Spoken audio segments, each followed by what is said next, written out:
That's just it. So what becomes? We're only trying to pretend. And that is why their marriage is not last. Ladies, Whose marriage won't last? Most of them are having issues in their marriage. Who? What people? What people? Issue or no issues. I just look at him like, okay, no, wala, let me start going. I walk on with baby in my back, and we start another fight. Wow. We go on. Were you under his spell? I have a question for you. So right now, you're no longer with him. Right now, I'm no longer with him. And this is how I even leave the relationship. When it gets to a stage, my mom comes to us to pack my load, and I ask my mom to return back my load. Juju is strong. Seriously. The guy probably could say, baby, are you okay? But however, it also depends on the kind of muscles the Okada man has. Because you see, you tell the Okada man, because basically this is what's happening now. You're telling the Okada man, are you blind? Are you blind? If the guy comes down, now you have put your guy in a position which he has to fight an Okada man. For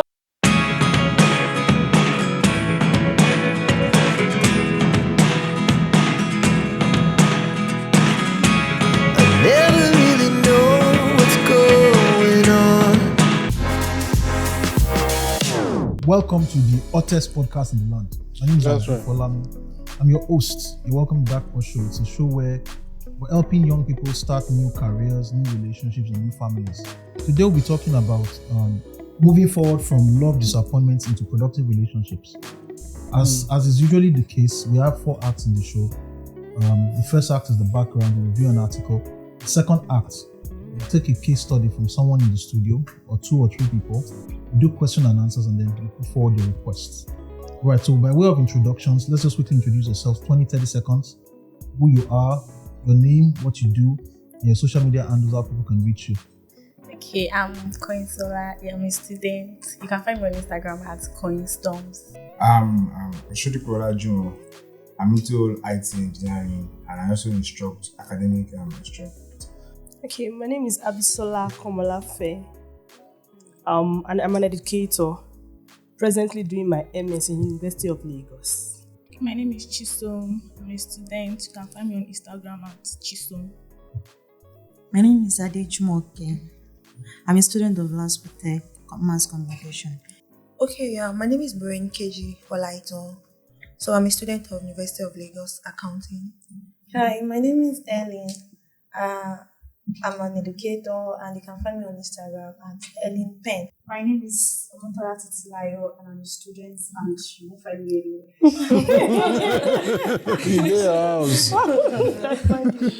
Okay, my name is Elizabeth. I'm a student of Darkpore Mass Communication. Okay, I'm Gabriel Egrunya, and I'm a data scientist. My name is Oyewo Christiana. I'm a student of Health. My name is Olayinka Akirimade, legal practitioner. You can find me on Instagram at amofi_remade. So my name is Olusegun Odufuwa. I'm a psychologist and a motivational speaker, a performance coach. You can find me on Instagram, spgen_Nigeria. Okay, so, and I'm Adefolami Agumbiade. I'm a public health physician. Right? You can find me at Dr. Agumbiade on Twitter. All right, so today we're starting out. I have to take you into the setup for the show. The title of this particular show is Moving Forward, okay, from disappointments into productive relationships. All right? The disappointments we're talking about have to do with disappointments as it applies to economics. All right? If you feel like sharing any other disappointment, feel free to share. But as it applies to economics, to explain, there are disappointments because you cannot, for example, a lady who is looking to get married, she may experience disappointment because the person she's dating cannot afford to support her family. All right? She may also experience disappointment because the person she is dating is a dishonest person. So we're talking about being with people who cannot afford to support the family, or people who are not willing to support the family. You understand me? So that's the conversation. So today we'll be reviewing an article. This article was published in 2019, September 2019. By Anna Frischberg. Okay, so the title of the article is Women Are Struggling to Find Men Who Make As Much Money as They Do. All right? A good man is hard to find, especially in this economy. The country is facing a crisis of broke dudes, according to a new research from Cornell University, and it has left successful ladies single, and disgruntled. In the study published in the Journal of Marriage and Family, Cornell sociologists explored America's declining marriage rates, and they discovered a lack of financially eligible bachelors. Okay, so let's get into the show. Is anybody that agrees to that? Do we have that applying to Nigeria as well? Is anybody in the studio that you've dated someone and you found out that you can't marry the person because the person is broke or the person can't afford to support a family? Yes. Do you support this? Yes. Are we having something similar presently? Well, not present relationship, my past relationship. I mean that, is this applying to Nigeria as it is right yes. now? Yes. Those are statistics. Definitely. So, from your experience, have you... Actually, it's presently happening in the country, particularly when you look at a lot of young girls, successful women, so to say, even the ones that are not really financially successful, have a mindset that they want to date or get married to somebody who is financially secured. So it's something that is already like a trending issue presently. And I think it's quite a very sad situation that we find ourselves in. Okay. We'll get back into the article and then take questions and answers. There are shortages of economically attractive men. Lead study author Daniel T. Lichter tells the Post. Although we like to think that marriage is based on love, he says, it's also fundamentally an economic transaction. And women want partners who they can call their equals. Is this true? Yeah. Yes. Very true. Very true. For me, I don't think I subscribe to that equal part of it. I think it has to do with the lady.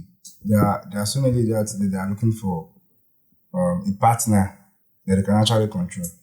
You should be okay financially. Yes. But they want to actually be in a state of, they have this way of like, dictate. Guy, I'm leaving, and you're like scared that please don't leave. Why? Because you have this kind of financial strength than the guy. So that equal part, I don't think it's applicable to all ladies now. Normally, there are ladies that they don't have much.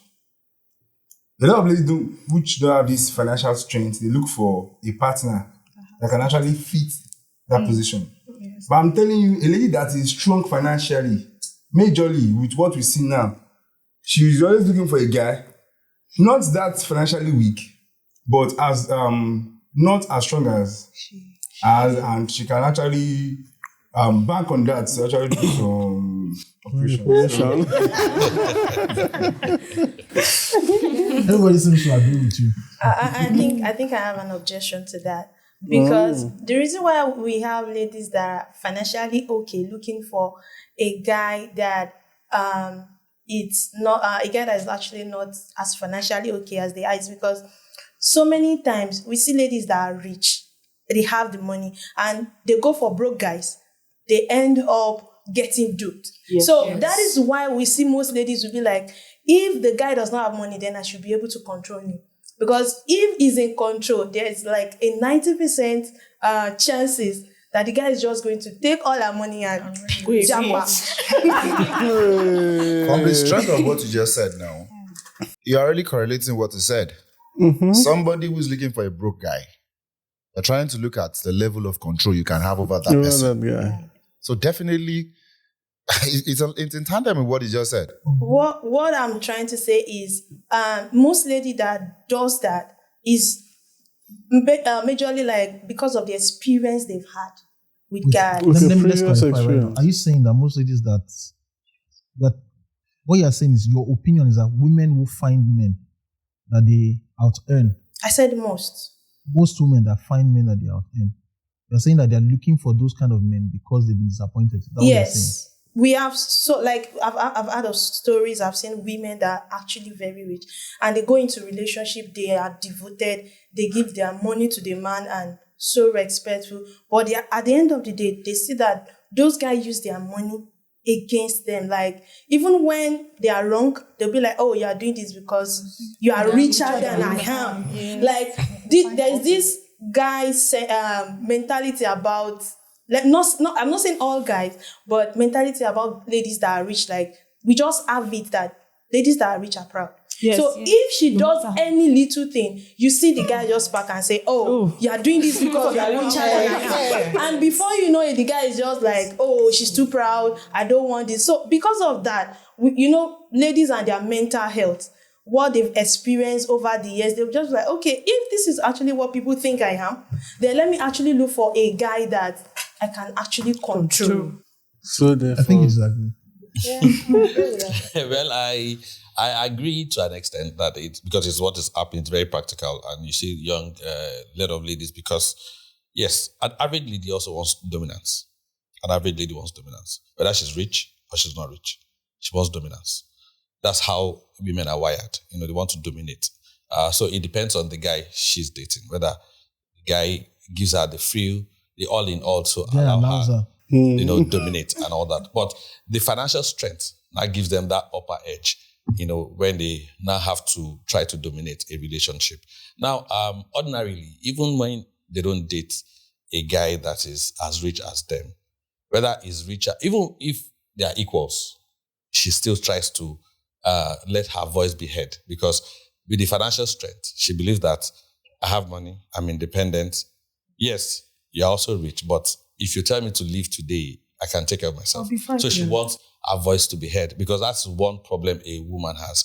Yeah. They always want their voice to be heard. Yes. You understand? So in that situation, when they feel disappointed with other guys, probably a rich guy or somebody who does not even have, they rather prefer somebody they can, play with, like a toy boy that they can deal with and they can trash at any point in time. So if you mess up, they do away with you. They bring in somebody else. And that's what's happening currently. This article, the last line we read in the article said that although we like to think that marriage is based on love, it's an economic transaction. Money is important. Of course. Is that true? Yeah, absolutely. Undisputable. Very, very true. When there's money, there's love. When there's money, there's love. I would say it help them to strengthen what they have. Yes. I would not use the word when there is money, there is love, but if you love someone and there is money, it helps you to strengthen what you have. Yes. Because when you, for instance, you love someone, but you have responsibilities you're unable to meet up with, you're going to be frustrated. Definitely. It can be very frustrating. I want to ask this question. Then our guy here has something to say, but I want to ask this question. Do you think women know how to love men? Of course. Yeah. I asked that question because the concept of romance largely seems to be man giving. Men. It's men that have the duty. Mostly. Because they have the time. All the time. If you don't have money, they will have something. You don't have money, you have time. Yes, no. So it takes time to. So is it possible? Do you think that, I'm asking this question now, I'm playing the devil's advocate. Is it possible for women to love men the way men love women? No. Do men really love women? Yes, men love women. It's hard for women Men to decide their show. mother for a I woman. think it's hard for women to show that they love somebody. Right. Because this article we're reviewing is saying that marriage is fundamentally an economic transaction. That's what I wanted to say. To me, it's equal. Basically, every woman We knows. have a lawyer here, and Yes, of course. And I'm sure you have seen a lot too. Basically, most women who go into any relationship, either it leads to marriage or not, they are looking to be secured. That's the end product. Secured in all angles. Then you put the love aside. Love is more like you're sprinkling on it just to get what you want. Once they feel secured, either financially, mentally, they are okay. That's when they believe you love them.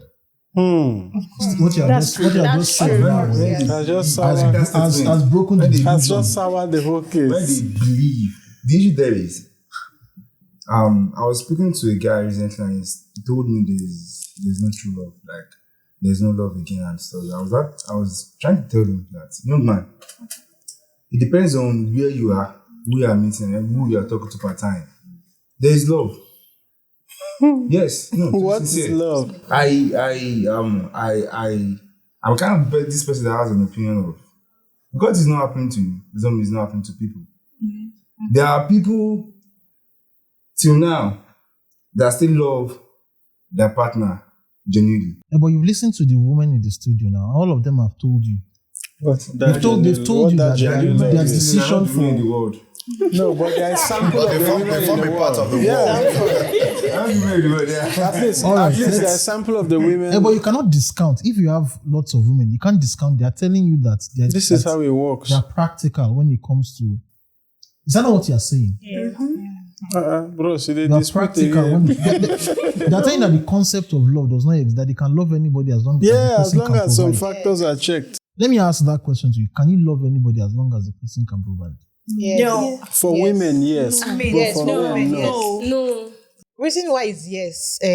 We have so many like ugly people. Mm-hmm. Why do they get married at the end? Because they are financially okay. That's just it. So what becomes? They're only trying to And that is why their marriage is not last. Whose marriage won't last? Most of them are having issues in their marriage. Who? What people? What people? Issue or no issues. All right, so we'll talk to someone in the studio who has experience with this. You've counseled married couples. Yeah. And all that. Several who are at the point where they're about to get married, several at the point where they're about to dissolve their marriages. Mm-hmm. What's your view on things? Because he said that you can love anybody as long as the person can provide. Yeah, basically the concept of love still exists. There's still a lot of people who love you even if you can't provide everything. And they're ready to support you and be there for you any day, anytime. Yeah, but the only issue here is that, there's nothing universal when it comes to relationship. It might work for you, it might not work for you. Yeah. You understand? So it differs, But basically, any marriage or relationship issue is based on emotional safety and financial security. They go hand in hand. Now, there are cases whereby you could love somebody, your partner, like a woman loves you so much, you don't have so much money, and she loves you day, afternoon, night. And she's there for you. And we've seen situations whereby she loves you, she does everything for you, even if you can't provide for her, but she has a side guy on the other hand, which provides it for her. Exactly. It might not be a sugar daddy, it might be just a young guy, but he's providing the finances. He loves you, she loves you genuinely, no issues. But she's having somebody who is supporting her financially. And she's using that money to support you. But if today she wants to get married, she'll still get married to her partner. You understand? And the funny thing about women is that they never know what they want. We don't know. That's the problem. Now, you see, I found out that, in my little experience with young ladies, you find out that they'll tell you that, okay, Mr. A, I love him so much. But he's not a fun guy. He's not a fun guy. I like him. We're always indoors. We just talk. But Mr. B, I like going out with him because it's fun to be with. Then you're like, you love Mr. A. I love the both of them. He's somebody that you can get married to. He's quiet, he's responsible. But he doesn't have that spice of ginger. Exactly. Take me out all the time, go to club, do crazy stuff, be adventurous. He doesn't have it. He's too, he's a bookworm. Go to the office, come back, what do you need? Talk about life and that's all. But you also want that spice of craziness sometimes. So, you know that there's a Mr. B, though you're not dating him, but he's my friend. Anytime he calls me, I want to go out with him. So you're confused. Yeah, because if you end up getting married to your Mr. Right, at a point in your relationship or in the marriage, you might get bored and get tired of it. That's true. So what happens? Because you hardly find a guy or a woman, or let's talk about guys, that is total package. You hardly find it. And even what I used to tell people is that, okay, a guy might start out as a fun guy in his early days. But at some point, due to exposure, due to new friends he's meeting, he might turn to that boring guy. Because a young man who is hustling, for instance, is in his 20s, he's hustling, gets married to you, you go clubbing all the time and regularly. He gets to his mid-30s, going to 40s. He meets these new guys, new business partners, who change his orientation from clubbing to, let's go to the adult club, for instance, like where you meet the business tycoons, not the young club that where you dance all night, but you know, the adult club, you play lawn tennis, you play some recreational stuff, and you sit down together and have some, you know, discussions till midnight. Now, his orientation is changing. Now, he doesn't take you to the regular clubs anymore. Rather, he's telling you that, oh, I'm going to meet my friends at the club and they want to have a discussion. Now he's traveling frequently. And now you now look at him that it's changing because it's getting boring. Now, a guy will always evolve with time. But the main thing is that you don't grow apart, you grow together. So as you are evolving, your wife too must evolve with you. as you evolve. Because if you evolve alone and she's where, you know, she was many years back, then there'll be a friction. So that's one of the major things. So love really exists, but it's just that, you know, the new trend, globalization and the likes, is changing a lot of people's mindset. And, you know, there's feminism, there's different things all out there. And, you know, once you look up to somebody and say, okay, this is happening to like 10 people, 20 people, and these are successful people, then it changes your opinion. And that's why I tell a lot of opinion makers that because things are not going well for you, doesn't mean you should not generalize it and say this is what every woman must do. Because a lot of young women are just following the wrong steps, you know, just because of what they hear and what they see. Let me cut in here and ask this question. He made a particular point about the fact that love or romantic, when I talk about love, I mean romantic love as men experience it. Yes. But he said it exists. Okay? But if it does not work for you, it does not mean it does not work for Exactly. that person. I have friends. I know some people who, up to today, they still send flowers, chocolates, meals to their partners whenever they're in the office. And they don't tell them surprises. Like, you're in the office, you just get a knock and they say, oh, this is delivered by your babe. They still do. I still see a lot of girls doing it. Like sending... They send to their husbands. Husbands, even boyfriends, yeah. Okay. Without, like, surprises. Like, they do it. You know, on a normal day... Can I stop here? Yeah, Can I stop here? Has anybody here, have you done that? Be honest. No, not guys. Flower. Everything should do with flower. Apart from chocolates or anything. Yes. To be honest, though. Yes. Don't say because you're on camera or so. You just think of it that, okay, not on his birthday, just on a normal day. Get to the market, get the dress, and just bring it and say, wow, this is what I have for you. Yeah, sure. I used to do it. We're going to continue down this line. We'll continue down this line of conversation. I just want you to hold that thought so that we can get through the article. We'll just read 2 more paragraphs of the article and then wrap it up. All right? Lichter, who has been studying marriages for 30 years, says that the gig economy and the lack of good jobs have contributed to the death of well-to-do guys. So has the fact that women are outpacing men educationally, upending the age-old dominance of the male breadwinner over the past 5 to 10 years. So now this person is making the argument that now more highly educated women are being forced to marry down and that men have to get the program. Is there anybody else who can corroborate this? That generally it seems as if women in Nigeria tend to get better jobs and tend to get progress educationally than men. Is there anybody here who has had that experience? Yeah, I had that experience while I was 7, and I totally agree with that statement because you know there's a lot of issues in the country, nepotism, tribalism, favoritism, a lot of things like that, whereby you go for a job interview and a lady is also there and you find out that probably the lady gets the job and you don't get it. Now, for instance, while I graduated from university, there's a tradition with University of Lagos whereby if you're on a particular grade level, they organize job interviews and you apply. So, so once they know that you're almost out of school. So at 400 level, the school organized some opportunities for us and all that. And we did exams. So there's this particular bank, So immediately I passed that exam. And so you're supposed to, wherever you're deployed to go and serve, you're just supposed to take your result to that bank and they employ you at the bank. So I was posted to Ebonyi State. So I decided to go. So I got to Ebonyi State after our 3 weeks, and all that. So I went to the bank and said, okay, this is my result. And are just supposed to start work immediately. And the HR guy was like, okay, I should come back. They were just telling me to come back. Okay. So I went to the NYSC office, for instance, and you could see that girls would walk into a branch, meet the branch manager. The branch manager will accompany them to the NYSC office and collect letter of deployment that they should come and work in the bank. Not that the bank is sourcing for them.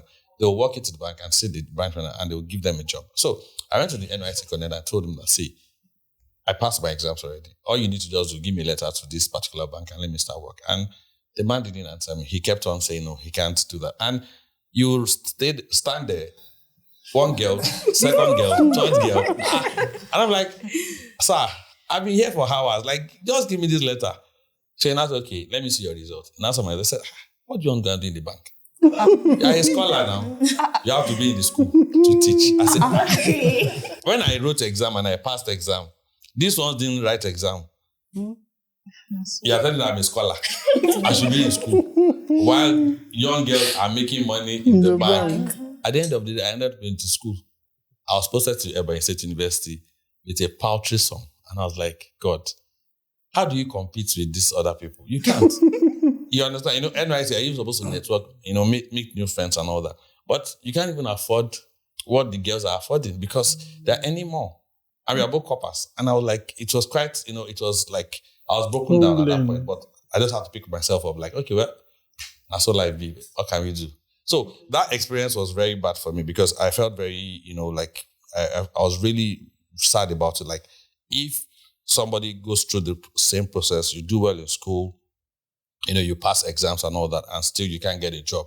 While somebody who didn't go through the process at all, just because she's a female, has all the features probably a man wants, and she gets that job over you, and it can be very saddening and sickening. That's male right abuse. But in the story that you narrated now, it's not that they were more educated. Just that they just happened to. It's a female all the ladies in the studio have kept quiet. Actually, I think what's happening. For me, I think these days most ladies are more educated because of the past experience that ladies have had. Let me share my own personal experience. From a family of 4, and we are 3 girls. Basically, my extended family, they never liked us because we were all females. So I think it was I think it was one of the reasons why my dad decided that he was going to make us like educated as much as he can.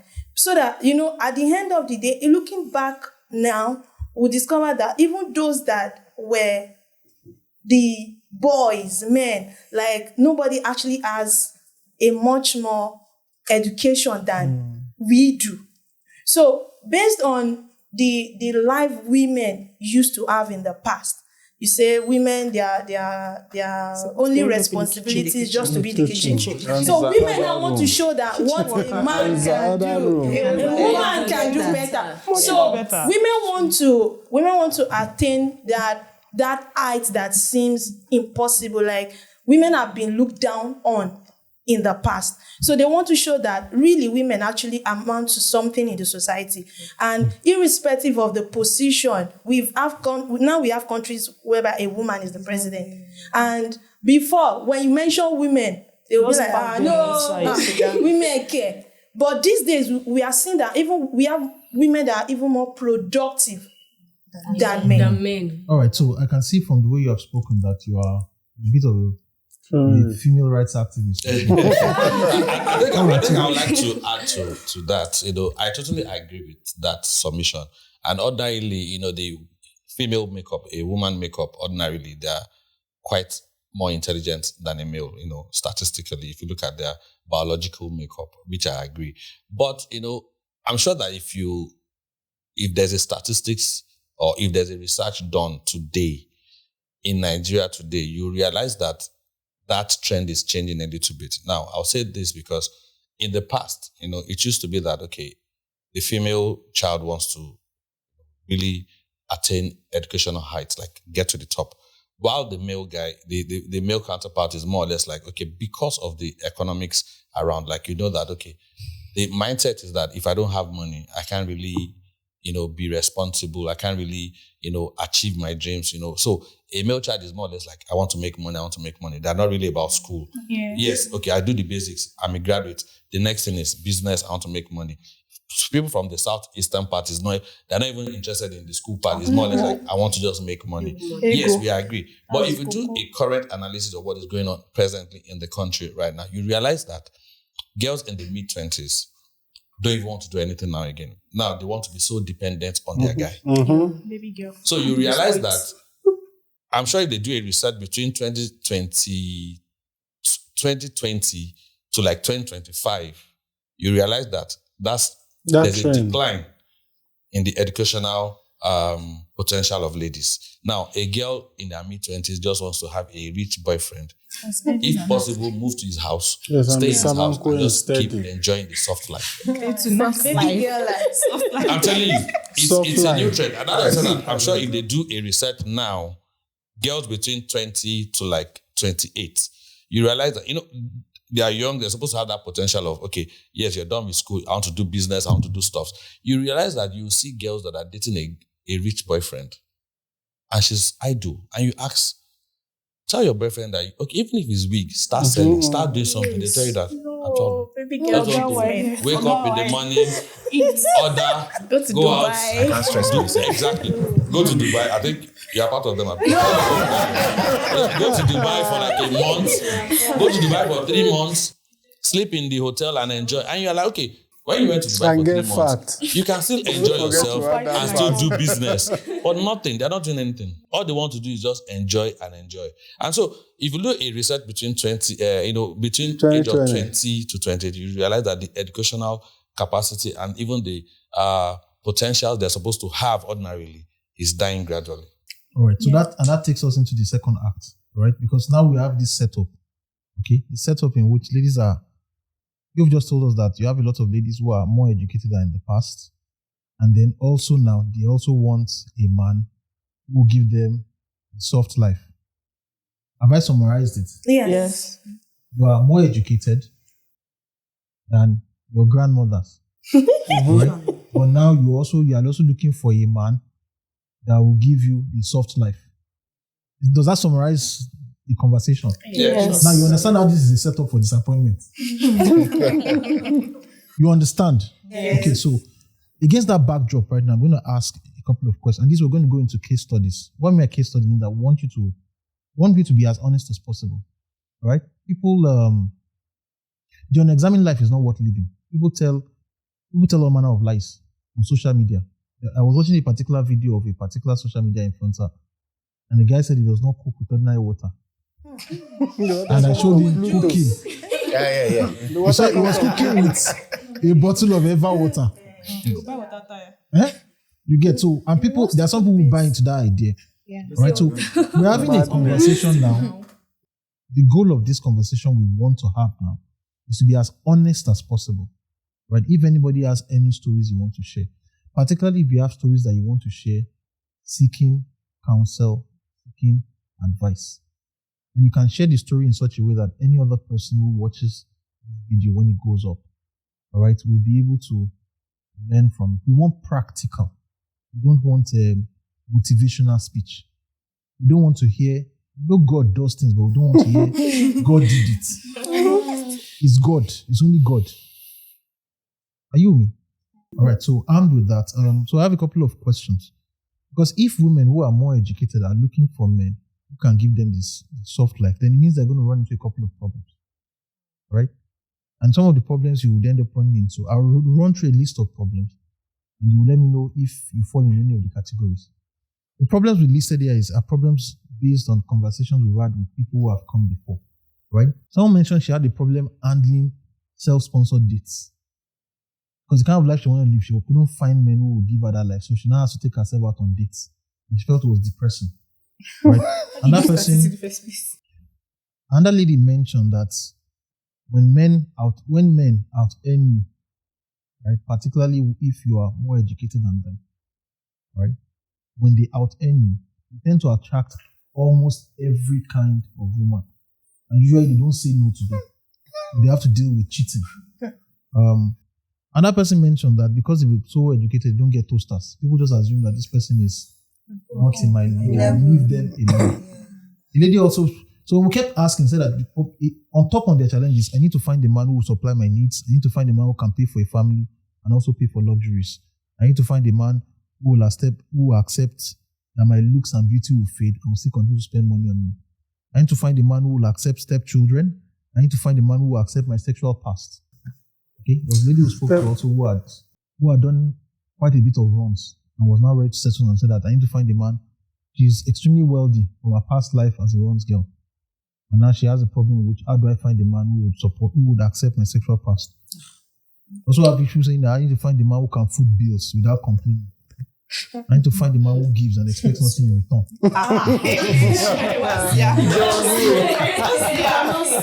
I need to find a man. Someone said I need to find a man who will date me and will eventually marry me. Okay? So while you think about it, I'll tell you a quick story. Right? While I was so much younger, still very, very much single, and I started out my career as an house officer, right, in a particular hospital. I took care of a particular woman. I think the woman, she worked in prisons. She was a controller for prison. She came in for surgery and I attended to her. Then she noticed that I wasn't wearing a ring on my finger. Just that, are you married? I said, no, I wasn't married. And then she told me that, okay. And she had 4 daughters. Apply with it. And that she wants her daughters to marry. And I cracked the joke that, well, if you bring your daughters, I can help you take care of them. The woman said, I don't want anybody to take care of them. The person who will marry them is what we are looking for. We're not looking for anybody that will be taken care of. All right. So the point is this, is the fact that when the conversation today is moving past unproductive relationships, right? So we want to ask, is there any of these things we've listed? Anybody here has an issue with? Maybe if not you directly, maybe you have a friend who has an issue with, you know that if you narrate a story, you can get counsel, right? Is there anybody here who has a friend, who has family, who has any of these issues, difficult in these issues, and they are comfortable enough to share in a way that will not leave you feeling vulnerable? It has to be a lead. Yeah. Do you have any issues with this? You're looking for a woman that will give you money. No, the issue is I actually have a friend that was a lady. She had issues with stuff like this. And by profession, I'm an instructor, academic instructor. I deal with teenagers a lot. And because of I like this rapport kind of distance. So I talk to majority of those girls. So what I've noticed with time is that per lady, the age the particular lady is determine their request per time. When you meet up a 16, 17, 19 years old girl now, 20, 21, 23, they will give you this list. Tall, handsome, fine. No, I'm talking from experience because I actually deal with these children and I speak to them.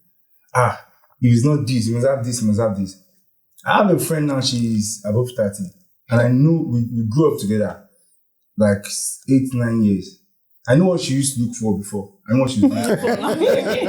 In the market, don't you? So I think majority of this thing, it is born down to the age, 1. And 2, the kind of relationship you involve yourself in. Most ladies, they think for us. Like a lady would think for you that, this guy, I'm this like this. This is what I should do. If I do this will work. If I put it like this will work. At the end of the day, it will not work. One of my teenage girl came to meet me, 17 years. She was like, how can we cope with relationship? Like, how can we make it better? I was like, 17 years, how are you asking me? I was like, okay, Sarah, how many relationships have you involved with 7? She said, these are 4 relationships. Wow. And she's 17. Mamo. No. Let me just pause. You continue the story. You seem surprised because you said that it's a of course. Yeah. 17. That's not surprising. Be honest. You guys be honest now. That's a relationship that doesn't last more than a month. It's not or surprising. 2 months. I'm saying something. You said that it's not surprising because Yeah, it's not surprising because we have some people that doesn't do a year relationship. It happens. Just so. Just move So on. they keep jumping Like from one 2 relationship to months. another. If it's They not are paying, experimenting. Some is never up to What 3 is a months. 17-year-old girl looking for Wow. that is not paying her? That is it. our own expectation is more. Are you than- are you being practical, or you want to let you signal? Yes. Because we've had people on this show who started dating at the age of 12. Yeah. Hey. 12. Yes. Yes. So that's why they were like There are JSS1 people or like that. JSS2. Yes. What were they looking for? They're trying to get Someone that will do the assignment. Now what? I said, like this last jam that went over, I taught over 400 students all over because she knows, I don't instruct in a particular place, I go around. And I'm this kind of person that I engage into conversation. She's the one to say, stop. That's my kind of person. She knows. So what am I going to is when that girl was asking me, I told her something. I said, the principle that make you fall in love, I know the principle that keeps you in love. And I'm looking at you, look at this girl. Child. Right now, you understand? So that might make me actually get attracted. Yeah. But things that will make me stay with you are beyond that. So I was telling her that some lady, there are so many things that you don't know that we will know. So when it comes to those requests, where am I going to? My point of action is that when it comes to those requests, it has to do with the age of the lady. It is enough for you to say a 33 years old girl telling that she wants a kind of royal guy. She just say like, I want to get married. I think it should be okay, Sha. But I say a 21 years old girl, she don't do a list. You So must the next do 30 minutes, she's telling you it must be this. The specifications. I think this request, it comes with age and the social influence. Yeah, social exposure. Social exposure. Well, actually. I had a friend some time back. When I was speaking with her, I think she was 27. I was telling her that, look at this guy, he's very young. The lady was telling me, he has a second wife. I said, okay, at what age? So we got talking. At 27, I told her that, you need to settle down now. You need to know what exactly you want for yourself. So my surprise, she told me, I'm still very young. I need to enjoy my life. But how old am I? There are some people that What have I are done in my married life? in So their plans. I got the picture that even at that age bracket, she was not concerned about moving forward. Her own is she wants to enjoy herself. She wants to go to the best club. And she's ready to settle with an option. Like, even if she comes out a second wife. Damn. She's not bothered. That's why I said social influence. So, at times the age factor, the age bracket might not really be the business. At 27, she still wants to enjoy herself. A girl that is in the middle of Lekki, that is growing up with these big single girls, 30 years old, riding with his son and everything, may not even see any reason to get married at 30. Yeah, sure. Yeah. But when you are in the village I come from, now when I'm going the money like this, it's just about mom. When are you bringing them home now like this? That's why I said social influence. Yeah. When you are part-time, it determines. But in this setup in Nigeria, with what I have seen, out of 100% of girls that make requests, 80%, 90% of them, they make requests based on their age. Because some girls know that at this age 30, before I can get this kind of guy, it's going to take time. They are now more pragmatic. I'm almost 30. If you want me to marry, I can't marry a girl that is above 25. I'm serious now. If I'm even talking to you, I'm like, how old are you? Are you telling me at 26, 27? I'm already like, okay, no problem. I'll marry her later. We'll be seeing later. So that's why I said social influence. When you are part-time, it determines maybe in a social environment that you don't need to. I don't care about marriage. I have a girl that's telling me she's got part of my thing. She's telling me she can never get married. It's true now. She has gone through one thing or the other. I can't get married. What my dad is doing to my mom. Exactly. I can't. What is coming? Don't let me be. Yes. So that's why the social influence also matters.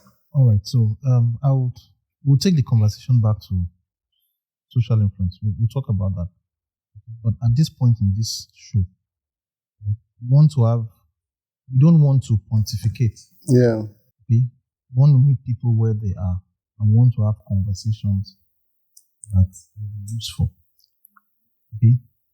Right? So, you mentioned that, I think, why you don't mention, somebody mentioned Why you want to mention that there was that somebody saw what her father was doing to her mom or so? I mentioned it. She was doing Well, that would be a difficult conversation to have because nobody was going to want to talk about what's their father. Yeah, I can talk about that because I'm going through the same situation. Are you free to talk about it? Okay, so we're having this conversation. This is not a diss session. Okay? I will preface what she wants to say by saying this. When people come, if you go to the hospital and you're having difficulties urinating, right? It doesn't matter how old you are. A very, very young doctor or not will come to you. They'll ask you to pull off your clothes. And they'll give you one small shirt like that to wear. Okay? The thing will not cover anything. Right? If you don't pull off your clothes, they won't. Because our psychologist in the studio today, right, has seen lots of experiences. Okay? Lots of experiences. Do you understand me? You'll be surprised. People have issues. This show exists because people have issues, and a lot of people usually they get bad advice. Okay? So this is not a diss session. We're having this conversation so that because there's wisdom everywhere. You understand? There's no point having conversation, and at the end of the day, your life doesn't get better. Yeah, and perhaps what we have seen usually in the show is that somebody voices their opinion, mentions what they are going through, and other people bring up theirs. But there's something which we have to do different today, and it's this: when we have conversations, we need to have practical solutions that people can apply. That's the measure of success for today's session. All right, so let's have your story, Christiana. Pertaining to what he said, people who have decided not to get married because of their family issues. I went through that kind of situation too. Like right now, I'm not even planning to get married. I'm not planning to settle down. That's just the fact. Because my experience so far, even my friends that are married, they are always like calling me. He has started, he has this, he has that, what should I do? I'll say, calm down. There's nothing you do. You are already in it. So you can't go out of it anymore. Assuming you are not in it before, to be another story entirely. So I just advise them to stay in it and endure whatever they are going through. So me as a person too, I'm not, because I have a son. I'm a single mom. And I wanted to try that lifestyle. I see it won't even work at all. I had to back out. And I decided not to get married to the father of my son. And he's still wanting to come back. I said no.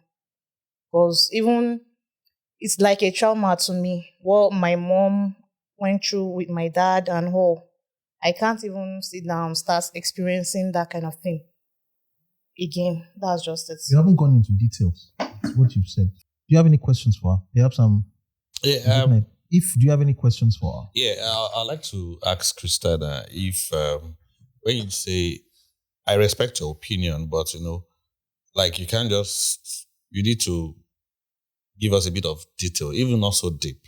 Now, the question is, if you're talking about what your friends are telling you about their partners, is it that the guy is beating them?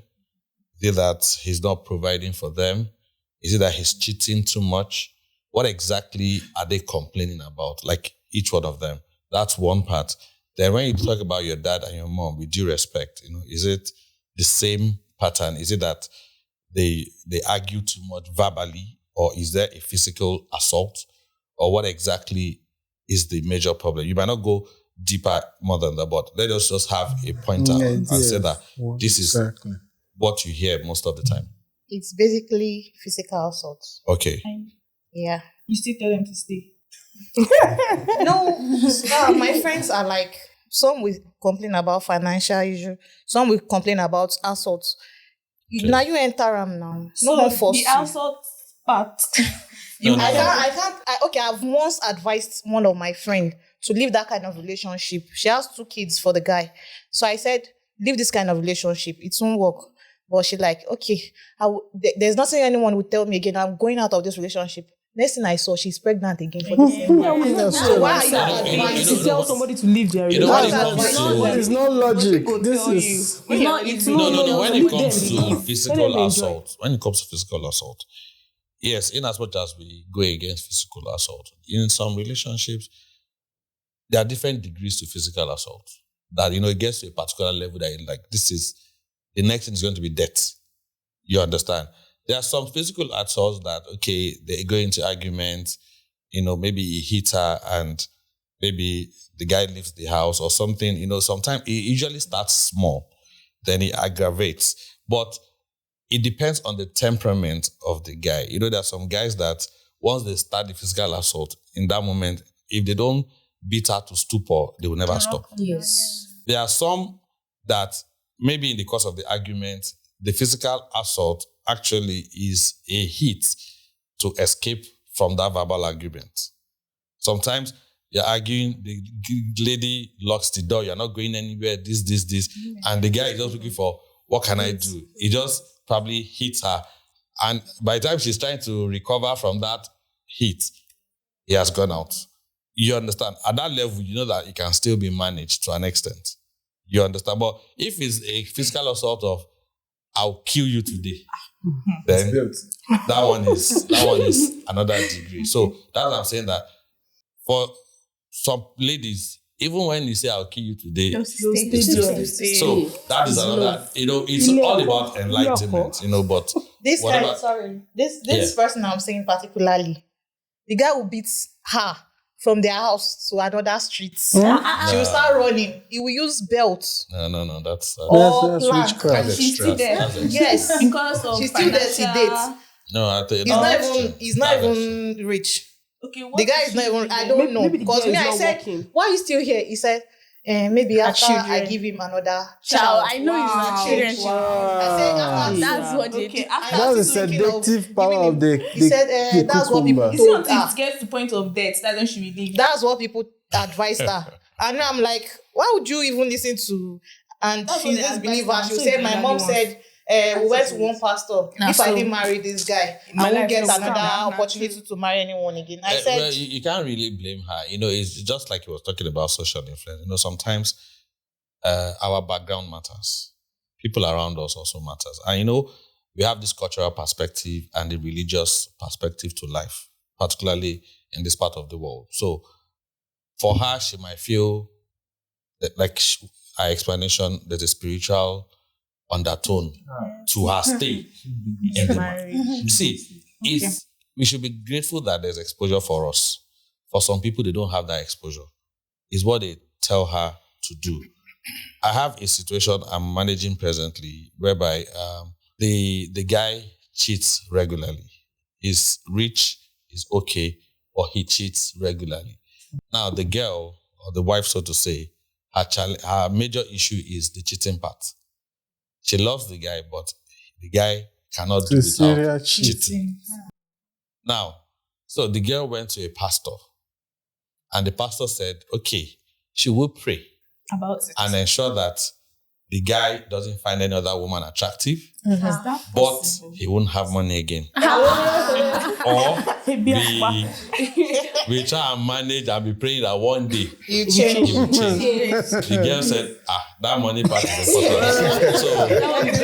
So you want the money, but you don't want him to cheat. So what do we do? Let the boys fly. It's a But different cheating, dimension. is it so terrible? Let's understand. His friend shared a story with me sometime last year. Whenever he has an issue with his wife, he tries to lock himself up in a room just to avoid her. She breaks the door in. She will break the door in. So what the guy does is, the way he manages it, whenever such thing arises, he will leave the house.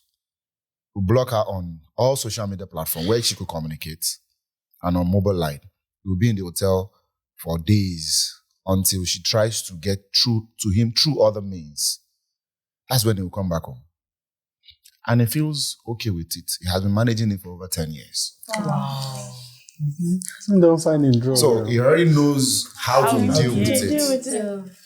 So it depends on getting to understand how you want to deal with it. Like he said, the assault might not be extreme. There are situations where, in that situation, assuming he retaliates, it will continue like that. Okay, if I lock myself up, she will break the door. Okay, I'm waiting for her. Once she breaks in, he retaliates. the situation might have gone beyond control. So it depends on how it goes. I don't have anything to say. All right, so back to the conversation. So we've raised the issue of physical assault. We've raised the issue of cheating and the like. Relationships. All right. But I want to ask this question: is there anything particularly that causes disappointment? Because you mentioned some things right now, and as it turns out, what you have mentioned is representative for several women. Okay, what you mentioned is representative for several women. There are lots of women, but who have said that they will not get into marital relationships because of what they've seen, because of they've seen in their parents' family, their fathers, their mothers, and because of what their friends have experienced. Is there anybody here who also echoes our view that you don't want to get into marital relationships because of experience of other people? Yes, because for me, that was then. Because I made up my mind that anything called marriage or husband or boyfriend, I will never do it in my life. Because the way that I was talking, they make me to, like, let me just share my own opinion. I'm a single mother as well. I'm not just a single mother, like I'm a single mother of two. Okay. My first child, I have it with a person that I love at the age of 20. That is my first guy. I love that person.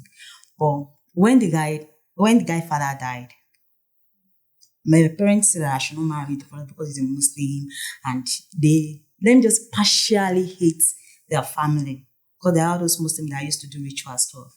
So my family did not even love the family background at all. I said, okay, I stay with my mom, everything, so find everything together without any help from anybody but from God and from my mom. When I gave birth to the baby, I saw someone, a guy, and that guy always come to our house, just do as a father to that baby in my hand. Like all the time, carry the baby, play with the baby. And from that place, I see that, wow, for this kind of guy to show a love to a baby that is not belongs to him, probably maybe he's a nice and cool guy. So I used to go to his place, visit him, see him as a friend. Go to his place, visit him. So there's one day that I went to his place just to check on him as usual. So I saw him crying. I was, how can a grown man like this be crying? Why are you crying? What is happening? And I was like, okay, Jumoke, this is what happens to me. You have hair problem for over 12 years. Oh. And there is no any cure. You have to do a lot of operation and everything that still there's no any solution. And I said, okay, don't worry. Let me tell my mom. My mom is always, how will I even say, Allah will be like white, native doctor. So that is what my mom did. I said, don't worry, I'll discuss to my mom. And I went to meet my mom. I said, Mom, please, can you help me with this guy? My mom was like, what happened? I explained everything to my mom. Mom now make one statement that if I do this thing, it's between life and death. If I do it, if I help this guy, that will be the last thing that you will ever ask me to do for you. And I told my mom that, but you will do it and it's going to survive and everything is going to be fine. He said yes. After, I don't even have anything to ask. Let me pause you. Right? As this conversation is going, I want you to remember that you're on a podcast, you're being recorded. Sure. So if anytime you're comfortable, continue, please let us know. So I know that, okay, my mom just tried to do this and my mom do everything, like everything. The guy gets well. The guy was like, I want to marry this person. I said, marry me. I can't marry you. I just help you. And that is all what I can do. He go to everywhere, like extra mile, just to get the attention. To the extent that my mom now told her that if you marry me, he's going to die. He said that nothing will happen to him. He now went to another place to make a ritual, like, and all those babalawo stuff. So they did it for him. And fortunately, I fought to his own victim. And I can't say I get married to him because I don't get married. But we don't do wedding and he don't pay for my bread. But I can remember that when he went to my father's side and they bring all those beards, because it's not Yoruba, Kogi State, they bring all those beards and everything that they should pray for it. One of my brother rejected that. No, they don't give them wife. And this is not me. that they should leave me like that. After giving birth to the baby, that is the end, and they should just leave me. I will be the one to say, this is what I want and this is what I don't want. And that is how they end it. So they don't pay for any bread price. They don't pay for, because immediately when Kogi State pay for bread price, there's no how you can do it. You are their wife. So that is how we ended, and I went to say, if we are so fighting, you had your second child for him. if we are fighting, if it's beating me inside, if my mommy is walking in, I'll stop. We'll be playing. If my mom comes and I said, I heard your voice, I'll tell my mom that my voice, are you sure that is my voice? So no, we're okay, we're fine, we are cool, as you can see. Interesting. Pause. Then you continue. Movie time. If my mom go out, if mom leave us, we start it again. So who will start all over? You or him? It will be the one to start. Hey. So there's one thing that he did to me. Like, we are coming either from church, I don't even know. So we're coming from somewhere, I was on his own bike. So I greeted my mom. And he dropped me because I greeted my mom. He dropped me, he said I should trek home. Wow. Hey, problem. And he's telling me that what right will I have to greet my mom without his permission? It's plenty. Wow. So all this, I just look at him like, okay, no, let me start going. I walk home with baby in my back. And we start another fight. Wow. We go on. Were you under a spell or something? She's explaining to you. She already established that before. After all this, I didn't say it out. If they ask me what am I passing through, I say, I'm okay, I'm perfectly okay. If we don't know bruises or scars or I'm a kind of person that it's hardly for me to speak out my mind. If my family ask me that, Jumoke, what are you going through? What is happening to you? I will tell them that I'm fine. Nobody will. I will never tell you that this is what I'm passing through. I have a question for you. So right now, you're no longer with him. Right now, I'm no longer with him. And this is how I even leave the relationship. Because when it gets to a stage, my mom comes to us to pack my load, and I ask my mom to return back my load. Juju is strong. Seriously. Because when I get to stage, it was Mountain of Fire. We went to church just as normal big service. So they are praying. Then I said that we should pray over some yoke. You know how so we keep praying. And then now touch me, pray for me. So when we are now going home, my husband was like, Jumoke, what happened to you? That person is touching you. I said, well, everybody close his eyes. What do you expect me to know? How do you expect me to know that person is touching my head or doing anything? He said, what? So they asking me that question till we not start another fight that day. That is when I raised my voice on him and I face him. You don't break. You don't break. Sorry. I went to work. When I went to work, I said that he's going to report me to my family. I said, I don't care. Voodoo. Anybody going to report That's me voodoo love. So that day, my own brother sent me an errand. Then now I dropped my slippers at the doorstep. So I wore one of my sister's slippers. So they now came and said, where's Jumoke? They said, they sent her. He didn't believe. When I come, I said that I went to a man's house. When I got to him, he started beating me. I changed it for him. Like throughout of that day, people are saying that Jumoke, don't sleep in that house, he will kill you. Or this is your mommy, go to your mommy. As if anybody tell me, mom, I will change it for that person. They should just leave me. And I sleep over. Even have sex with me overnight. No, it's not working again. He did it to me. But during this period, where was your first child? You have already said I should drop that I should take my first trip because it's disturbing. That's how they are. So I don't look at him like, okay. I don't look at him, okay, this is fine. You have do all my money that day, you collected it from me. I said, fine, that is okay. And it took me, like, say he's not going to carry me to work. You have collected my money. How do you want me to go to my place? Like 30 minutes or 1 hour journey. Are you expecting me to trek? You must carry me. You carry me with the baby. I'm the one that is paying the baby school fees. So he carried me to shop, drop me at shop, now call my senior, explain everything to my senior. My senior now say, for real? Now went to my father's house that I don't used to talk. So that my senior now called me that, Jumoke, I know you don't used to talk. Anytime I ask you, you say nothing. What is happening? I explain everything to my senior. That was like, oh yeah, go and tell your daddy. Now, I don't have father. Like, go and tell your brothers, take bike now, we'll give you bike money. Go and tell them that this is what you are passing through. She gave me, our boss is not around. She now said, okay, go. I will tell our brother I'm not sent you. I said, okay. I follow I took back and go. So he saw me on the road, was like, why are you asking me? That's when I went to my brother and I explained everything to him. Immediately when one of my brother heard about his coach, just said, I must not sleep in that house that day. The one that took bike, put me on that bike and they went to pack all my load. And he was like, no, I don't mean it like that. I don't know that it's going to be like that too. They should forgive Ada. Okay, 2 of us should be living there. I said, I will not.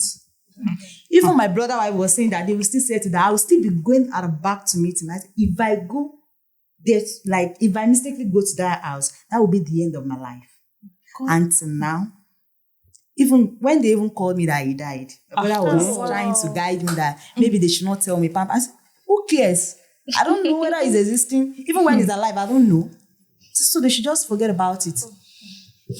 His family called me and said, hello, Jumoke, I said, did I have baby for you? I don't have child for you. So you people should just close it, I have child. Don't even know that your brother have one baby somewhere. Very soon, I will change the child name as my name. Peace. Thank God it's both female and male that is very down him. So nobody will question the baby. I said, I've been the one to nurture that baby from the day one till now. Now he's going to secondary school. And you're not telling me that you want to claim a child? Are you for real? Both the first and the second one. You're not telling me that. No. Things are not done like that. So since that year, I've been right from the beginning, I've been the father and the mother. Not Misha, but let me just say, God did you. Because it's not me. And God had me. So cool. You are not planning to get married to anyone? Just, I said I will not get married, but with what I'm hearing from my dad, my mom, because I'm the first one of my mom, and the last, and from father's side, I'm from a polygamous, so I'm the last one and the only daughter. So they went to see me doing something. Mm-hmm. So I said that if the time comes, I will surely get married. After all, I have someone that I'm dating, and he knows everything about me, and he loves me with who I am. It's not financial, but I believe that everything is going to be fine. Definitely. Yes. I like that. Oh, I don't know what to say right now. Things are really happening. Because why are you saying because? Things are happening. If you probably went through his own junior brother, he's calling me like he called me that. Hello, Jimmy. And you know you are a good girl. Let me marry you. Ask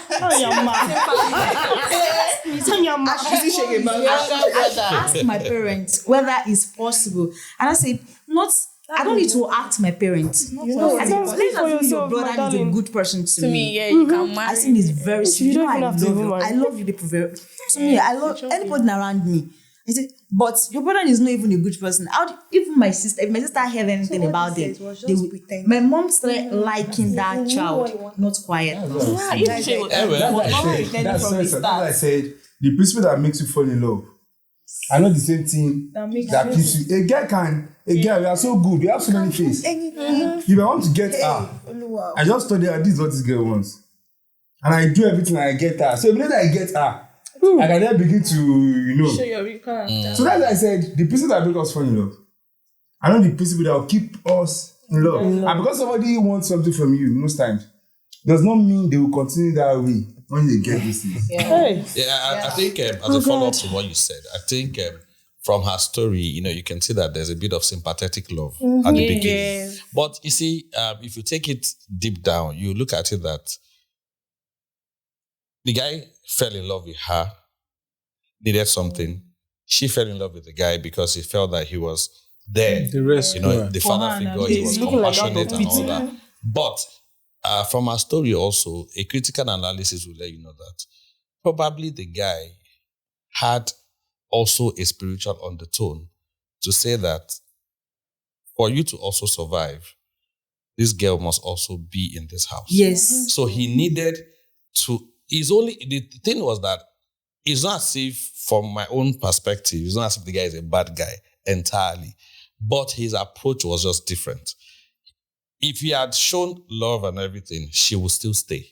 But he felt maybe his other side was, okay, I must submit her, make her feel, like so threatened, dominate her for her to stay. Sometimes in your approach to try to make somebody submissive, like you want her to be with you, be loyal to you. Sometimes we use different approaches, and sometimes some people use the aggressive approach at the end of the day. So at the end of the day, you say that at the end of the story, it's like, okay, the moment she left the house, he couldn't survive it. He would definitely go because there's a spiritual bond connection around it. Because from the beginning, the healing process was a spiritual process and it was about life and death. And he too knows that for him to remain alive, she needs to be in that house.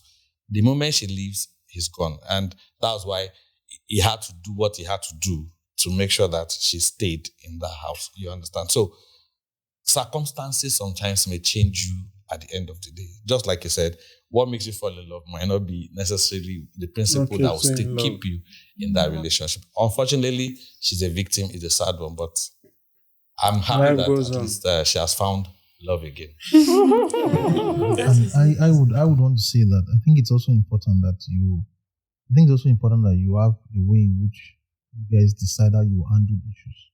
Yeah. I think it's a necessary conversation.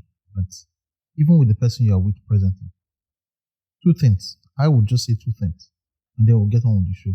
The first thing I think you should keep in mind is that you already have an history of fighting with men in romantic relationships. Are you with me? And what we do often, we become. Okay? Yes. You are the kind of person that if they give it to you, they serve you breakfast, you serve them lunch. Whether you like it or not, you've had that experience twice. Okay, I had a colleague who had a wife that grew up in the background, in which the wife always said, "Let me do my last." You understand? So translate that means the person who has spirit that will last. The wife was the kind of person that if she's fighting someone on the street and you don't come out to join her in tearing their clothes, she'll come and fight you. You understand? I had a colleague like that years ago, about 12, 15 years ago. Right? So it's important to understand the kind of history you have and to address it. Otherwise, no matter how romantic the person you're with is right now, you're going to have quarrels. It's not. You can't be with people and not have quarrels with them. I can't. And so you need to. I am telling you. Hear me. You understand me? I'm telling you right now that you need therapy to handle that conflict management and resolution. You will not see it, right? You're good looking, you're attractive. And so whether you like it or not, people won't see that side of you. All right? They'll be attracted to your good looks. The man you're with obviously will be attracted to your good looks. He's attracted to your good looks enough to overlook the fact that you already have had two children before. You understand me? So that part of conflict resolution, you need to handle it. If you don't handle it, the quarrels and this time, what's going to end up happening is you remember that twice you've been in this situation in which a man is either trying to ride you. Next, if he tells you don't go out right now, you'll be like, why are you talking to me that way? You understand what I mean? Yes. Okay, so but I think so far so good. It's a good story. All's well that ends well. Right? Exactly. Also, exactly. It's just that I probably would not want to be in the position of your last guy. Right? But all's well that ends well. And so just keep that back in mind. You have to work on that. You need to seek therapy. Do you understand what I mean? Okay, so thank you very much for sharing that. And I'm sure a lot of people will learn from your story. Okay. I think also that your family members also tried for you in the fact that when they started getting contentious, they gave you counsel. Some people will tell you. And I understand the perspective for people who come from backgrounds that are Christian. There's a perspective that Christians do not get divorced. There's that perspective, right? That God hates divorce. However, the same holy book that says God hates divorce also states that it is better to stay in the corner of the roof of a building than to be in the same house with a contentious woman. So some people are contentious. Okay, and you have to identify. Once you identify that, like he mentioned in his assessment, he has a colleague that has been with someone for 10 years.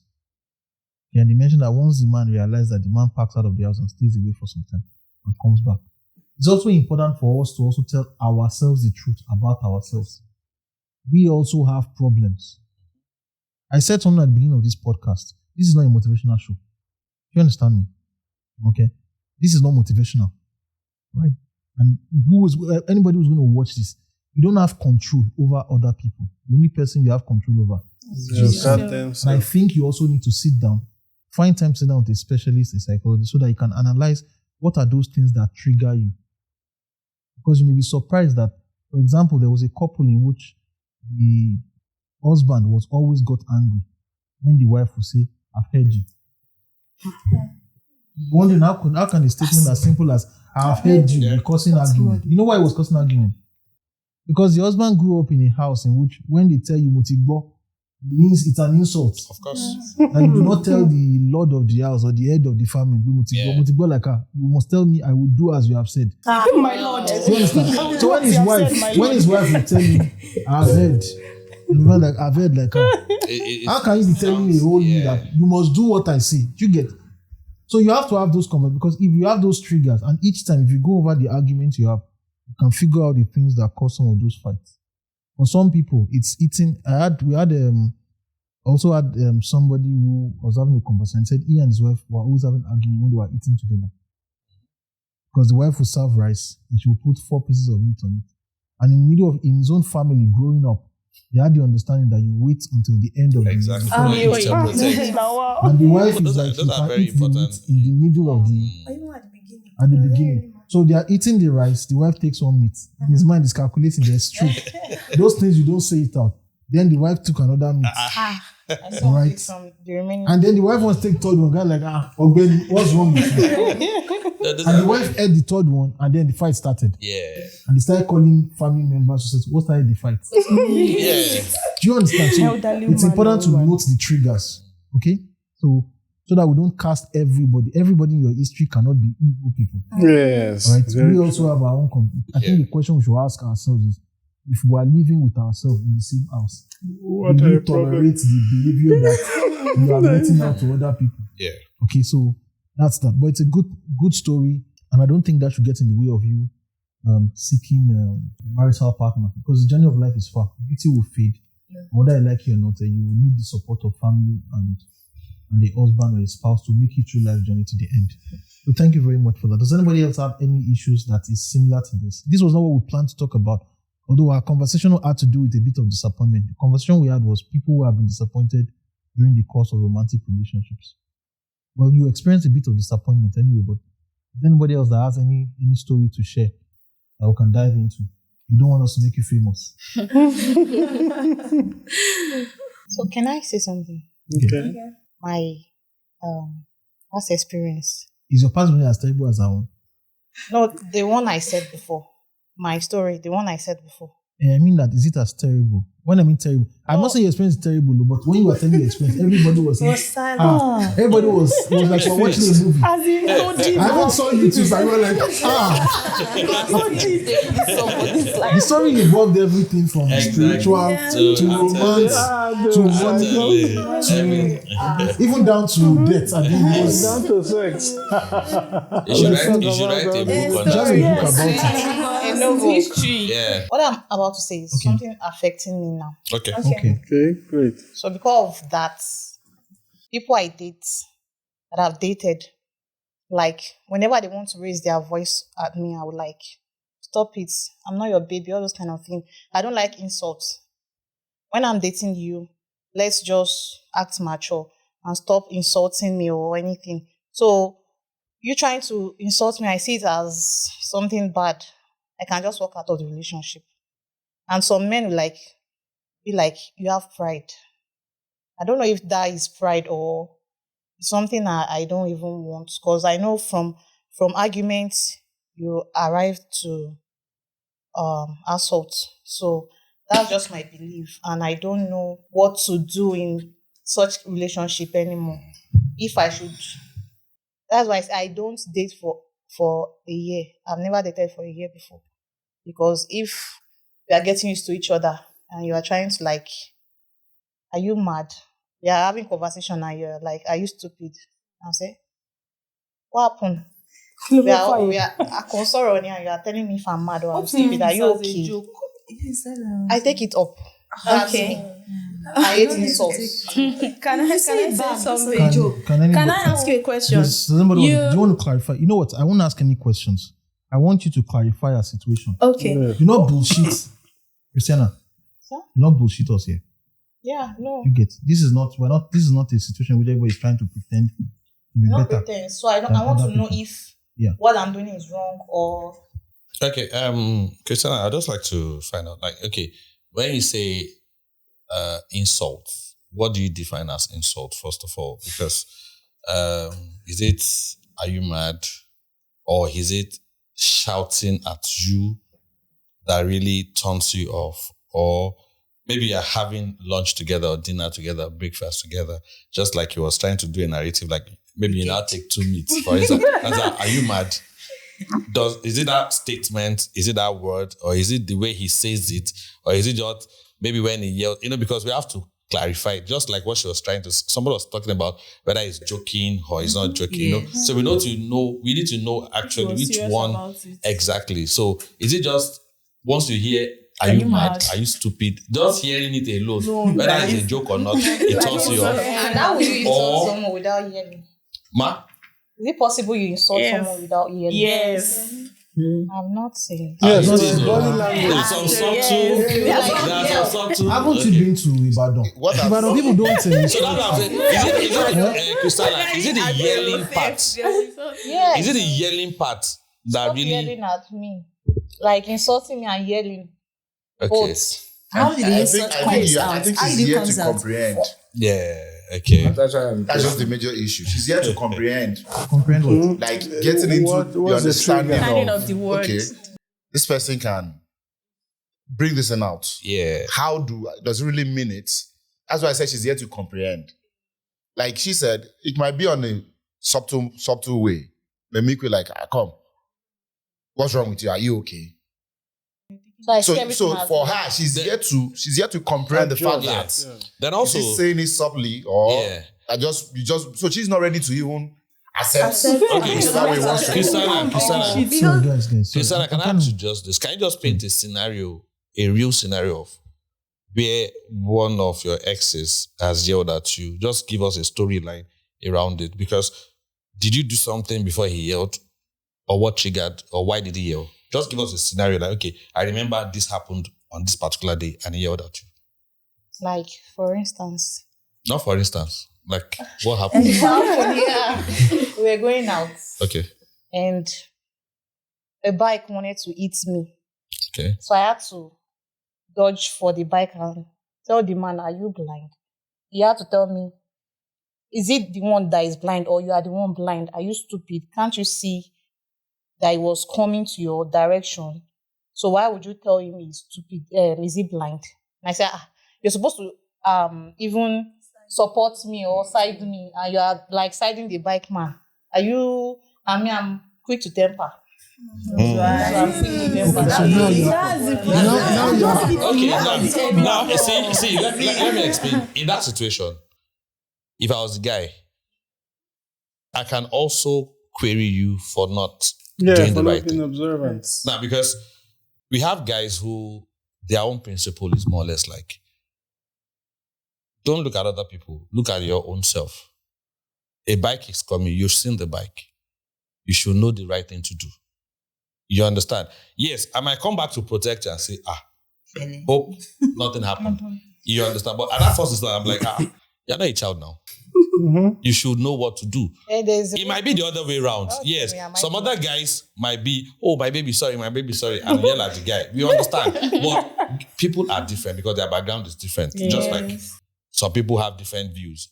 When he was talking about the meat issue, I know somebody that if you're chatting and you just send K as okay. Don't add the it can go problem. Mad. So many people don't like me as Segun. I don't like you when you abbreviate. When you're chatting. Yes. I take you on serious. Like I'm very, I see like you're serious. Yes. You want to say why, you just send why. Why? You understand? So it's a turn off for me. Because probably I'm too like all these. You're making me feel like I'm. I'm an academic person, so I like can't you just type normally?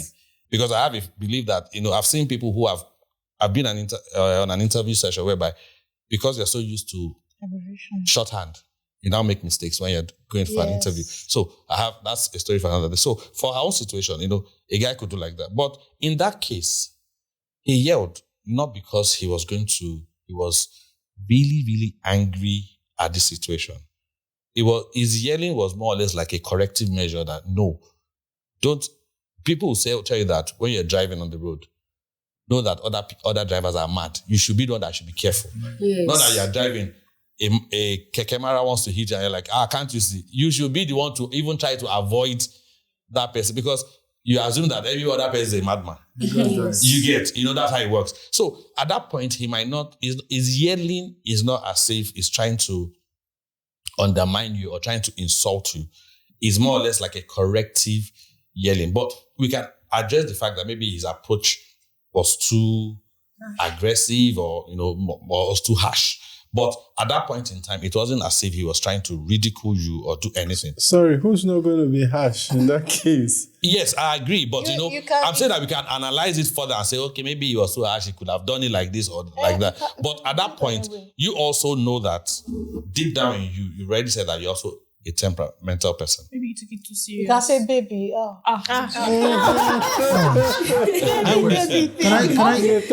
Sorry, excuse me. I will be contrarian. I will take the opposing view. All right? I will take the opposing view of my guy. The guy probably could say, baby, are you okay? He could say that. Yes. However, it also depends on the kind of muscles the Okada man has. Because you see, you tell the Okada man, because basically this is what's happening now. You're telling the Okada man, are you mind? Are you blind? If the guy comes down now you have put your guy in a position he has to fight an Okada man. For what reason? Yes. If he does not fight the Okada man, people are like, how could you be standing there and you are beating your baby? If you now fight the Okada man, he now gets a punch for something he has nothing to do with. Exactly. So the only thing in that situation probably was to let the Okada man know that he's reprimanding you. Exactly. Because he doesn't want to get into the fight. You can play it whatever ways. And I would say this. He has said this. The only contrarian view, the only contrary view to his own opinion is that he may not want to get into a fight. Exactly. On account of something that he considers dumb. But I would say this. Is that the only circumstance? Because that doesn't seem like something that is... Okay, let me rephrase this question. Let's assume that bike man was a woman. And let's assume you were the only person there. And you told the woman that is she blind. Right? And then she comes out down there. Find that she's in military uniform and then she starts beating World War II. World War IV. In that case, your husband is going to stand on the sideline. The issue I'm trying to say is that your guy in that situation, he's not here. Okay? But it's obvious that both of you have... It's obvious from your conversation that both you and him are comfortable using words like that. I mentioned something about Ibadan people, you are laughing. Ibadan people, from my own experience with the few people I have known in Ibadan, they will tell you that Ibadan people do not insult you. They ask questions. Yeah. So that's what they tell you. That they will ask you the question that, sir, check. You ask. The point, I think it's an issue of polite, but that is not. I don't see that situation as severe enough to push anybody to depression. That's why I mentioned that to it could be the relationship. From your narration is like a corrective measure. For me, for instance, like I've had issues with my wife several times, whereby she doesn't drive down to work, and I'm like, she says, okay, can I ride with you? The first time we had issue was like, our office was close by, and I was like, okay, I'm late. I dropped her off very close to the office, and she got upset that why can't I drop her in front of her office? I want to show off. One scenario. Another scenario is like, okay, we're riding together. She gets into the car. She pulls the chair, to a resting position. Pulls down the mirror in the car. Looks at her face, and she comes down. She doesn't put the mirror back properly. She doesn't bring up the seat properly. And I'm like, am I your driver? Like, you just come down from the car and you just walk. And I'm like, why can't you do it? And she's like, if you love me, you should do it yourself. And I'm like, I can't enter somebody's car, whether my wife or anybody. Like, you should do things appropriately. Because I grew up from in a house whereby if you pick something here, you put it back to where you picked it up. And that's a training. So I'm wondering, like, you made this thing in a right position and you rested your back. I didn't say anything. But if you're coming down, you should be able to. If you love her, back. pull the chair You back understand? up. So we can argue on such thing. And I'm like, okay, love, Abby, okay, I'll have to do it myself. The other day I was riding with her, and she brought food into the car and she was eating. And after she finished eating, she came down. She just put the plate there. And I was like, can't you put this plate properly? Maybe put it in the boot or something. But she was like, it's my husband's car. Fix it. And I'm like, I'm not your driver now. Like, I have to do all these things, but you're supposed to do it yourself. But, so things like that, sometimes based on backgrounds, you can argue on very, very petty things. Very petty. But a woman can take it personal. Because sometimes in those situations that I'm just laughing like this, she has taken it very personal. Like, if you truly love me, you're supposed to do this. And other, okay, what can I do? I don't have a choice. You understand? You just accept it. But in such situations, just like the bike guy or anything, yes, you're like reactive to what happened. But he was trying to be proactive. Like, no, you should be the one to avoid the bike guy and all that. And for me, I don't see it as something that will give you a turn off. I'm like, this is a red flag. I must run away from this relationship. So you said you had a question, sir. I wanted to ask her that. How many relationships has this act broken? Like, the issues she's having. Like, if she can paraphrase, how many relationships has it broken? In the breaking up pattern, is it the same pattern of break up? Because I had a female friend that has issues like this. And when she came to me, she was expecting me to hug her and insult the rest of the guys. And I told her, personally, the way I go is self-evaluation. If you come to me complain something about it, come to me complain something about it. I know I need to sit down and trash that thing down. So I was trying to ask her that, okay, how many relationships are this broken? If this has broken so many of your relationship and it is almost the same pattern of you insulted me, so I'm not doing it again. You have broken 5-6 relationships. Definitely you yourself. You need to what? You need to go to compromise and sit down and think things through that come. I can't date 6 guys and 6 of them are stupid at the same time in a row. What am I doing that? That means I'm being unrealistic. That was some the question expectations. I wasn't asked. I don't want to put her on the spot because if you want to answer those questions, you can answer the question off the show. How many and the pattern? I would say what he has said, the other part of what he has said is important. There's need for you to evaluate and to be sure that it's not your behavior. Exactly. That is causing issues for other people. We say something on this show. When people want to grow, when people want to change, right? They need to commit themselves to a pathway of growth. They need to find somebody that will hold them accountable. I would suggest that it's important for you to find somebody who you respect, who is a wife, okay, who you can talk to that will hold you accountable, who you can talk to from time to time. Somebody who is a wife, all right? Are you with me? It's important. Most people don't do it.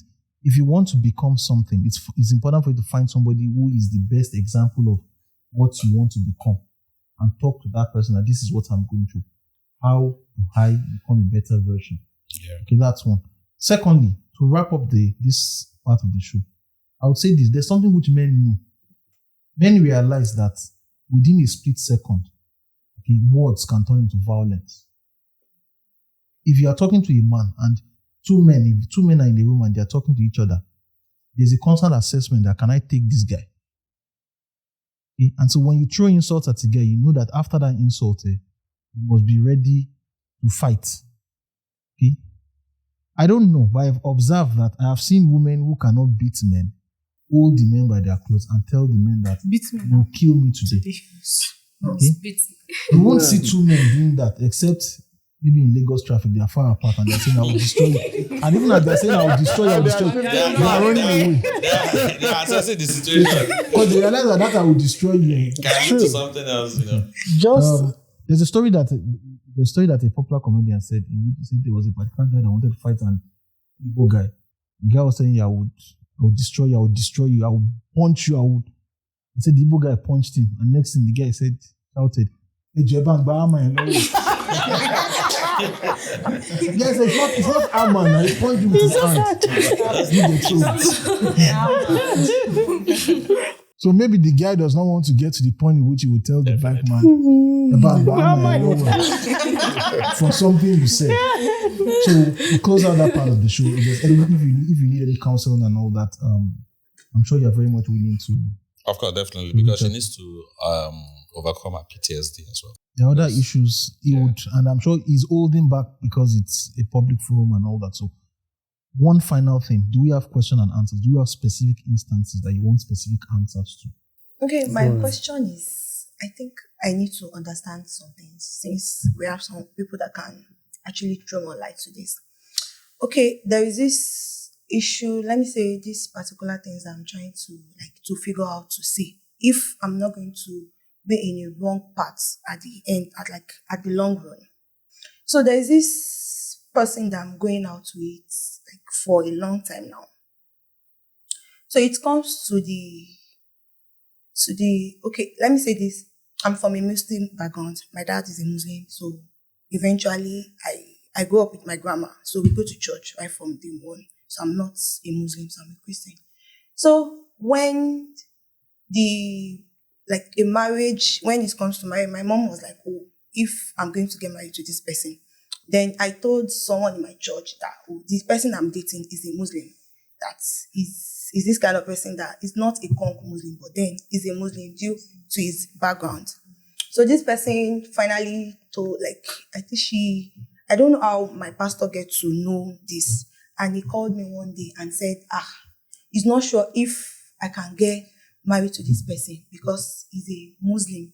So when he told me that, I was just crying because I don't even know what to do at that point. Because if I tell my mom will be like, what's his business with because my mommy, she will just start shouting that, what's his business with this, with that.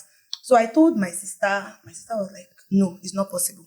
So after he said it's not that, possible that you can marry him. No, that what the pastor said, that she am I going to listen to him?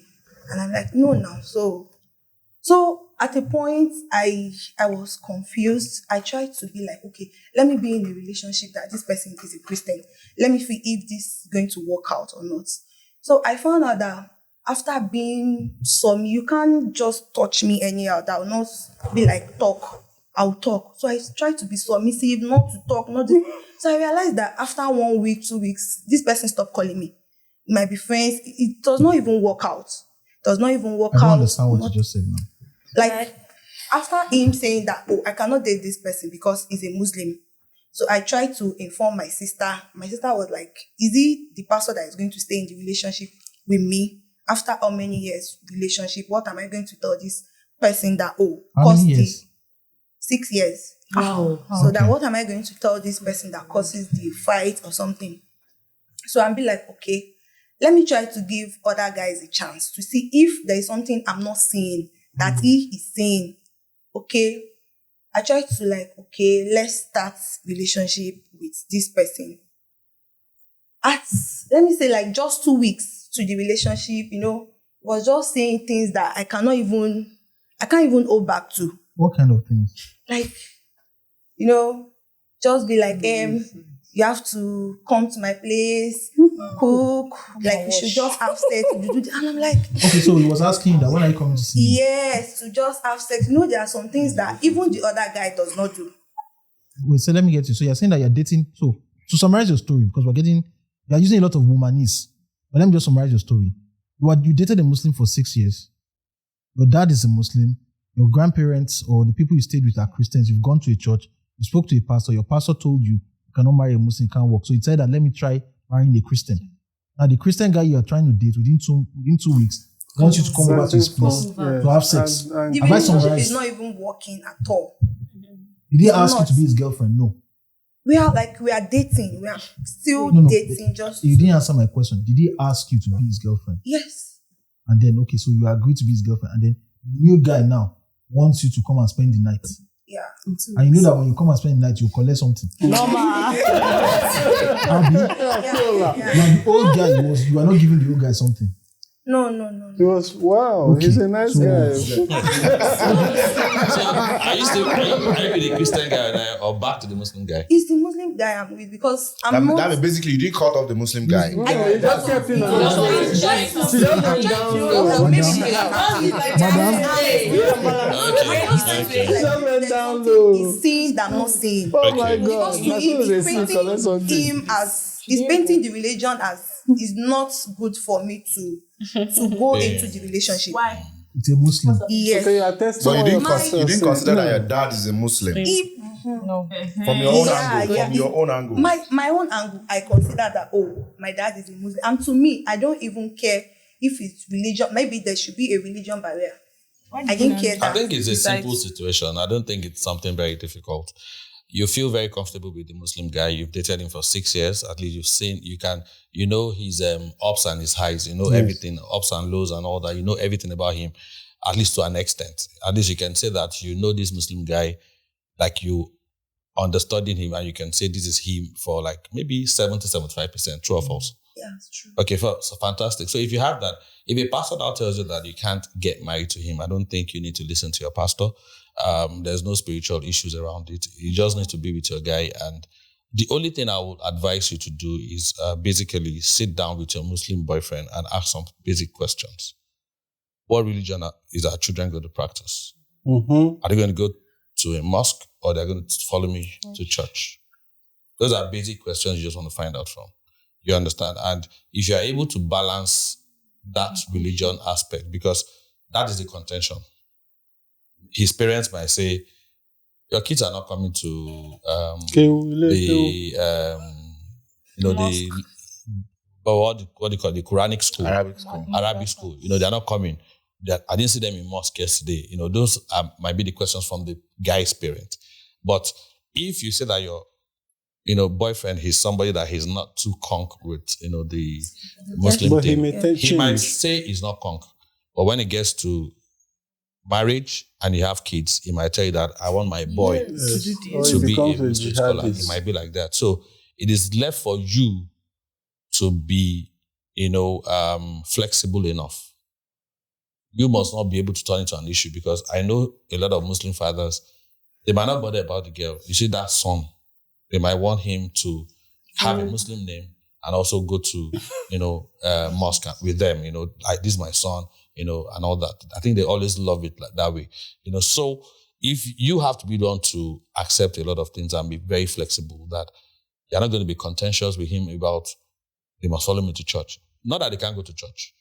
You understand? But they might follow their father to the mosque and all that. But maybe at some point, maybe you're having special programs and all that. You can take them to church at some point. So you can balance it properly. So if you've been able to resolve that religious issue, him as a person, you don't have any problem with that.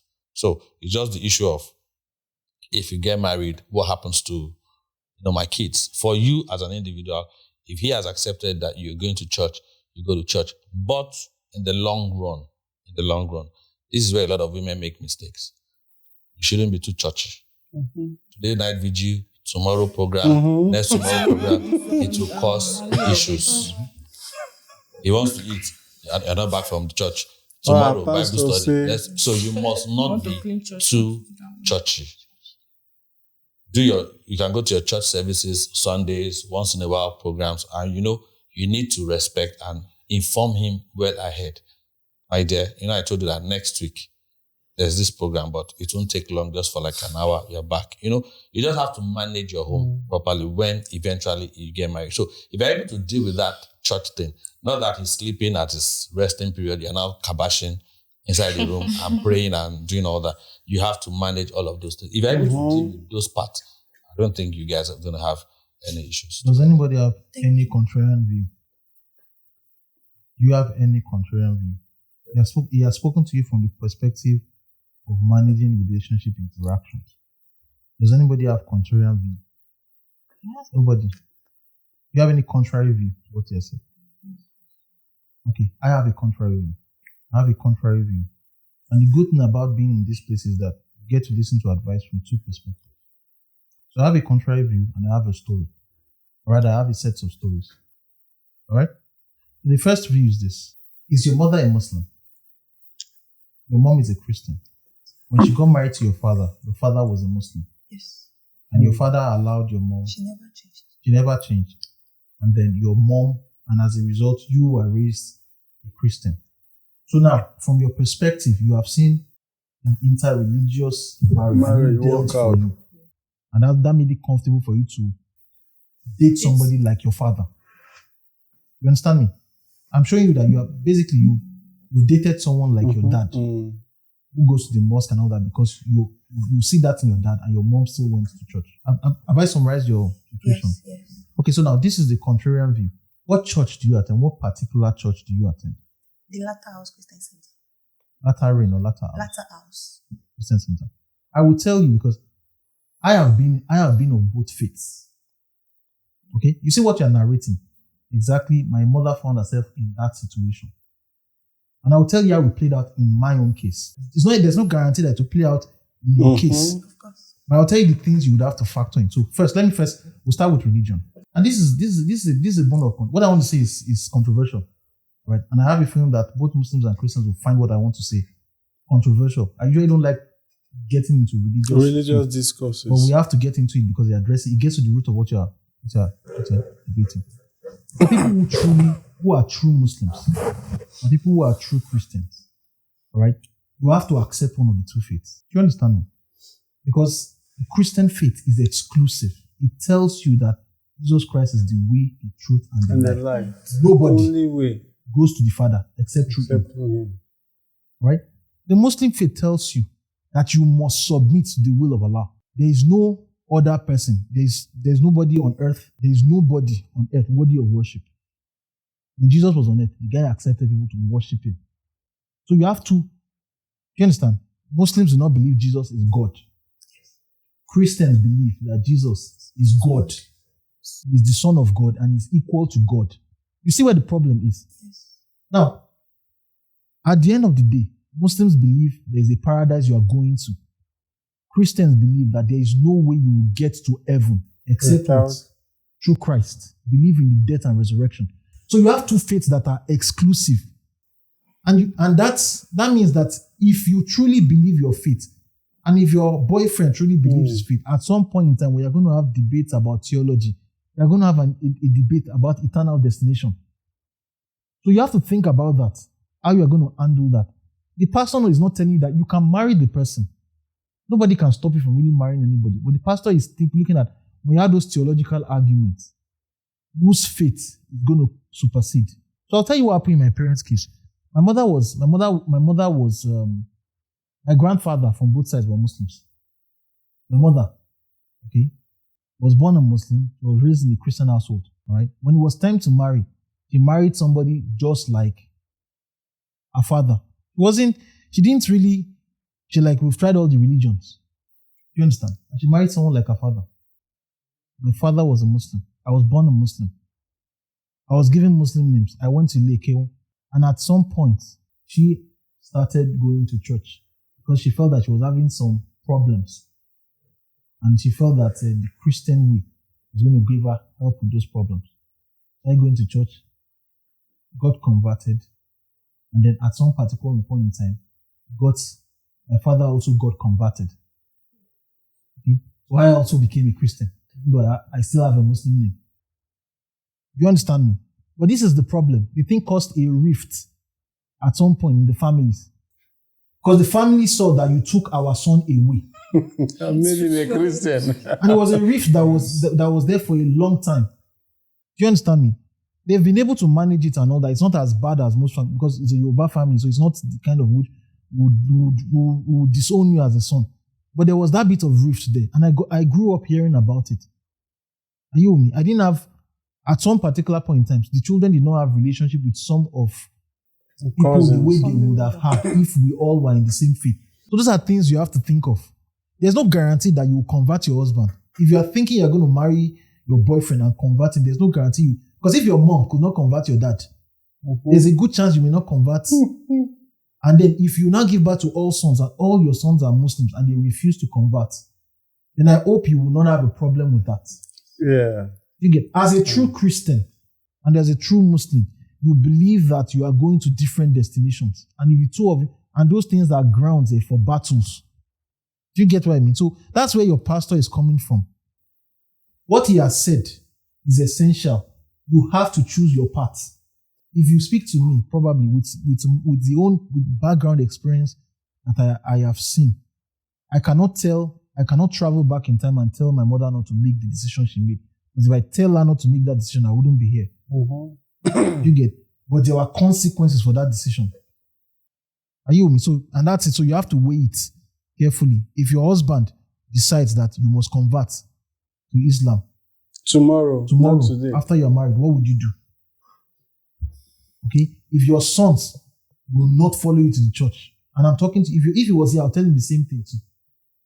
And your husband can wake up tomorrow and tell you that he wants to take a second wife. Yeah. You can't stop him. When my mother was getting married, she was told this ring that we're using to marry you, it does not indicate that you are exclusive to the man. This ring is just indicating that you are the first. It's no matter of so that you know what you're getting into.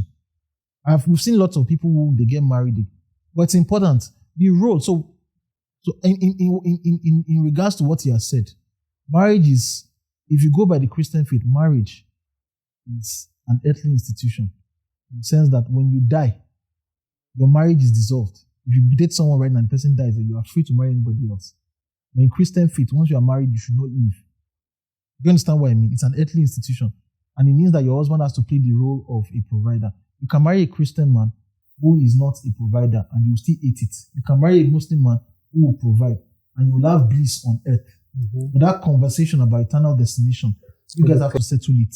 Exactly. It's not something that you can leave, because when the difficulties come, you cannot rely on what your aunties told you or what your pastor told you or what his imam told you. Both of you have to be comfortable with that conversation, and that is what he is saying.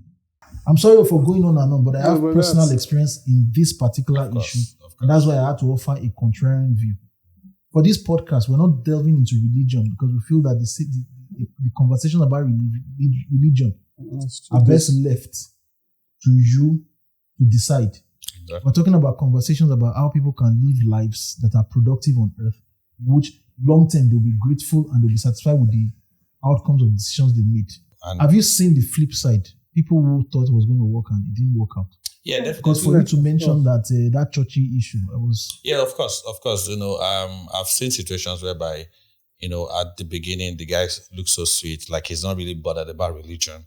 But in the course of the marriage, suddenly, maybe he just attends one of the Muslim program, and maybe an imam comes and preaches, and he just decides that, I think I've been very lethargic with my religion and I want to take it seriously.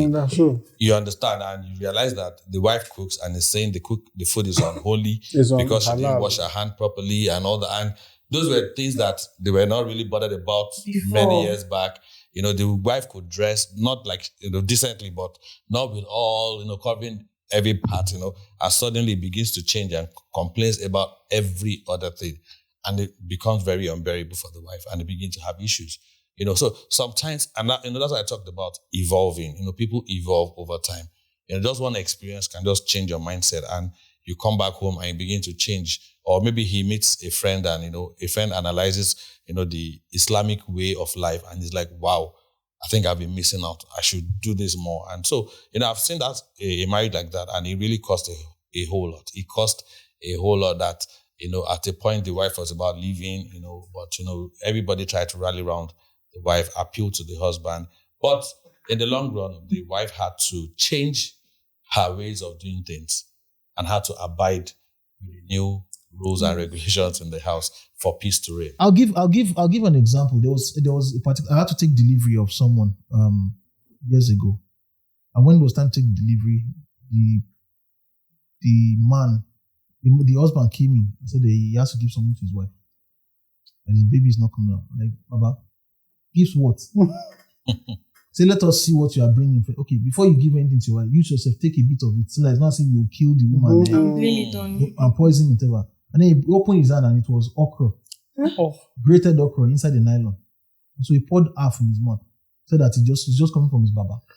And the baba said that if he gives this woman this thing to drink and she drinks it, baby will just slide out. Mhm. I know that is rubbish. I know it's Magician. nonsense. There's no connection between the mouth I and the didn't womb. know. That the okra womb. Magician. But those are the views that people have. Yeah. And he was arguing with the wife. Guy says, he even said he argued. And then I was like, I told the woman, I said, listen, worst case scenario, this thing is just purely okra. Okay? Just take the okra so that we can get on. The rest of us want to finish what we're doing so that we can go home. How do you tell people that the only reason why I'm not back home is because of okra in the hospital? You understand? So, and the man took it and waited 5 minutes, nothing, 10 minutes. He said, we told the guy, Baba, he said, Chairman, your Baba Okra thing is not not working. So we are taking this person for surgery. Do you understand what I mean? So you need to have that conversation. Yeah. So if you are dating somebody who believes, for example, in the traditional, you have to have those conversations. Yes. Because you may see the guy wearing a suit. You have no idea how deep people's beliefs go. I have met people who are well educated, they wore suits and all that. The first time I stepped into their house, in their parlor, the living room of the house, there was no interlocking tiles. The parlor, they did not concrete the parlor. It was red earth. They had a statue and they were pouring oil. Men in suits. That they can talk to you about what's it called? Candlesticks and foreign exchange, stochastic analysis. Right. Talk to you about the war in Ukraine. Talk to you about economic policy, macroeconomics. But then they are still doing fetish those things. You consider it fetish. And when I spoke to him, I asked him, Baba, what is this? He told me, he said somebody in his lineage has to continue as the priest. And since he is the only son, the priesthood has to go through him. Yeah. So if you marry if you date a guy in school and say you're a Christian, you will change him. He has had an unbroken line of priesthood for probably 300 years in his family. You now come. You now believe that with your belief, you can change it. You can work that way. So it's just have those conversations. So with that, do we have any other questions before we close out the show? So I want to buttress what you're saying. Right? Okay. Most times, it is not even the opposite religion. They will be the same. The same faith. Yeah. My younger sister, she was in a relationship for over 4 years. The guy was a guy I approved her to this since SS3, and they were together. And all of a sudden, just came back and said, "John, I met this guy again." And my sister is the kind of person I will tell her that why. She'll tell you, I've made my decision. You ask me why. So that day, I was asking her, why do you make this decision? She said, John, I'm not doing it. My dad was asking her, because everybody in the family knows this guy. My dad was asking her, why? She was telling my dad, I needed to slap her. And she was shocked that for the first time in my life, growing up, I didn't even touch her. But I needed to, because I was hungry. How will you keep a guy for 4 years? And we had issues for like 2 months. She was not talking to me. But at the end of the day, I'm the ADSR. I learned that as responsibility. You need to go down and like, yeah, come, sorry, what happened? And she was telling me that when I did this guy, he was just a Christian. But now, that along the way, it became all this deep, celestial, this thing. She said, Jumo, go, you need to check the house. The house is full of black soap. It's full of this calabash. He's a Christian. He's full of that calabash. And you know me, I can't cope. And this kind of introvert, me and my husband, I don't want story. I can be with him inside for 2-3 months, nobody. But now, he attends to so many visitations. But let me make this soap, let me do this and he's not a native doctor in white. So what am I going to do is most times it might not even be the opposite religion. It may even be practices within the same religion. There are some Muslims, there are some the Northerners, they don't see the Southern Muslims. Yeah. These people are joking. Yeah. So most times it is beyond the religion.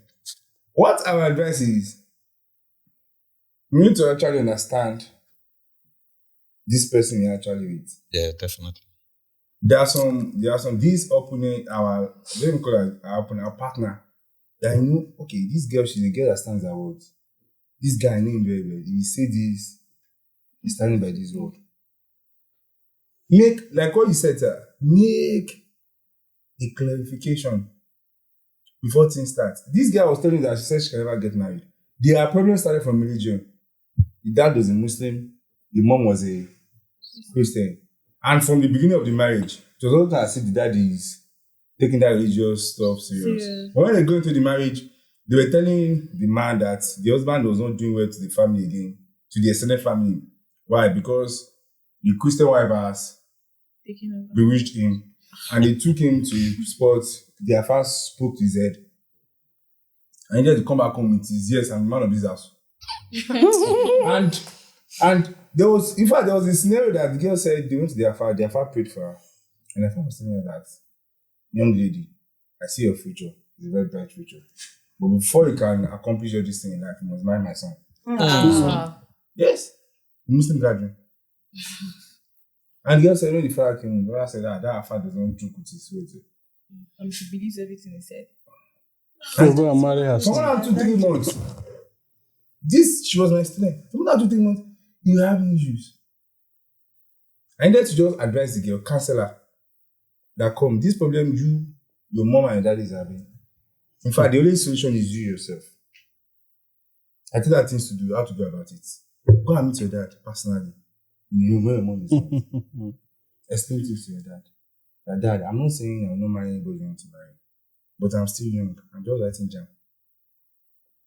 Give me time. Let me finish my academic career. When that marriage time comes, you then make that decision. But for now, please, let me focus. And the dad reasoned with her, that's true. And I didn't say for now, that is to keep the family calm. So most times, not just the opposite religion. It may even be the same religion. The only thing I just see there is that before we get into marriage, some things must be settled. Some things has to be settled. You must actually sit some things out and actually talk it out. I was talking to you or your youngest. I was saying, I don't watch Yoruba movie. But my ex-girlfriend told me to the person I watch Yoruba movie. Because the she's like, when I'm watching my James Bond, I'm going through Forest Street videos and say, this is what I want to, is this Ajabi I want to watch? I was like, I'm not interested in it. But I just noticed that one, it's not about me again. It's about the two of us. Yeah, so I had to come to a compromise. We sit down and watch the Ajabi. Immediately we finish the Ajabi, we then go to my American movie. And they know she's your ex. She's your ex now. Yes. So that watching Yoruba, it still didn't save the relationship. Thank you very much for coming. Thank you for coming.